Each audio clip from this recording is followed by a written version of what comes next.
பேஸ்புக்ல பட்ட அடியும் காயமும் இன்னும் எந்திரிக்க முடியலன்னு பேசிட்டு இருக்கிறப்பவே இந்த வாட்ஸ்அப் மாதிரி சிலதெல்லாம் வந்து அது சின்ன சின்ன சைத்தா மாதிரி வருது இடையில.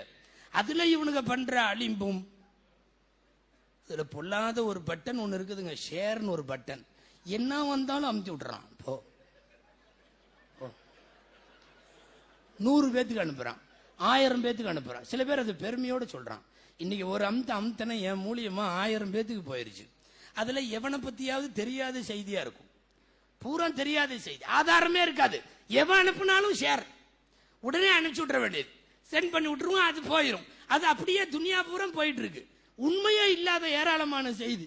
அடையாறுல சென்னையில ஜும்மாவில் சொன்னேன், ஏடிஎம்ல போய் நீங்க கார்டை போட்ட உடனே ஏதாவது யாராவது கொலை செய்ய வந்தா புடுங்க வந்தா உங்களுடைய அந்த ஐடென்டி நம்பர் இருக்குமல்ல, ரகசிய எண், அதை திருப்பி போட்டீங்கன்னா போலீஸ் வந்துடும். எல்லாம் அனுப்பிச்சு விடுறானுங்க. இது எப்போ உன்ட்ட போலீஸ் சொல்லுச்சு? இல்ல அப்படி ஏதாவது காவல்துறை சொல்லியிருக்கா? நீ நம்பர் அப்படி போட்டு யாராவது இதுவரை வந்திருக்காங்களா? எவனுக்காவது பின்னாடி உள்ள நம்பரும் ஒரே மாதிரி இருந்துச்சுன்னா என்ன பண்றது? ஏங்க 3223 ஒருத்தருக்கு பின்கோடு, ஏடிஎம் உடைய கோடு நம்பர் 3223. அவர் தலைகீழ் அடிச்சாலும் 3223 தான் வரும். எந்த போலீஸ் வர்றது? இல்ல இதெல்லாம் சொல்லணும்னு அவசியம் இல்ல, வருதா அனுப்பு. பொல்லாத பயலுவோ மாசத்துல 4 தடவையாவது அந்த மக்கா இமாம் சுதேசியை மௌத்தாக்கிறானோ. ஆமா, அடிக்கடி அவர் மௌத்தா போறாருங்க. அன்பிற்குரியவர்களே, மக்காவின் தலைமை இமாம் அப்துல் ரஹ்மான் சுதேசி அவர்கள் அகால மரணம் அடைய அன்னைக்கு மகரிப் அவர் தான் தொழ வைக்கிறார். உங்களுக்கு தெரியுமா, திருப்பூருக்கு பக்கத்துல ஜியாரத்து பாத்தியா ஓதிட்டானுவோம். ஆமா, என்னன்னா வாட்ஸ்அப்ல செய்தி வந்திருக்கு, மக்கா இமாம் சுதேசி இன்னா லில்லாஹி வ இன்னா இலைஹி ராஜிஊன் வந்த உடனே யாசீன் வல் குர்ஆன் ஹக்கீம் நாங்க உட்கார்ந்து ஈசால் தவாபெல்லாம் முடிச்சிட்டானுங்க. அடுத்த ஜும்மால அவர் தான் அங்க நிக்கிறாரு கம்பீரமா.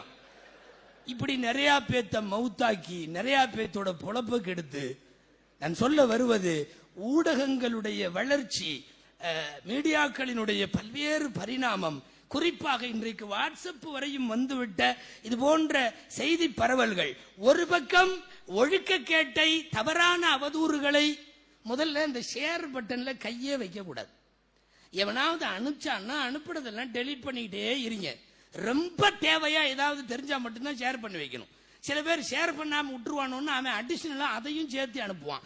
நீ 10 பேத்துக்கு அனுப்புனீன்னா அல்லாஹ் தாலா உனக்குமா, நாம உடமை ஏதோ இலவசமா நன்மை வந்து அக்கௌண்ட்ல உழுகிற மாதிரி தெரியுது அப்படின்னு சொல்லி நிறைய பேர் ஷேர் பண்ணி அக்கௌண்ட்ல நன்மை உழுகல, பாவம் உழுந்து கிடக்கு நிறைய.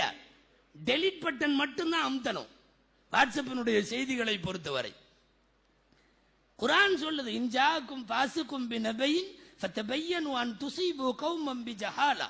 யாராவது ஒரு பாவி உங்களிடத்தில் ஒரு செய்தியை சொன்னால் செய்தியின் நம்பகத்தன்மை குறித்து தெரிந்து கொள்ளாமலேயே நீங்கள் கை வைத்து விட வேண்டாம். இது குர்ஆன் ரொம்ப தெளிவாக இருக்கிறது. வாட்ஸ்அப் எல்லாம் வந்தா எப்படி அனுப்புவோன்னு அல்லாஹ்வுக்கு தெரியும். செய்தி உறுதி என்று தெரிவதற்கு முன்னால் அதை ஷேர் செய்ய வேண்டாம். சரி, அப்படி செஞ்சுட்டா என்ன ஆகும்? ஃபதுஸ்பிஹு அலா மா ஃபஅல்தும் நாதிமீன்.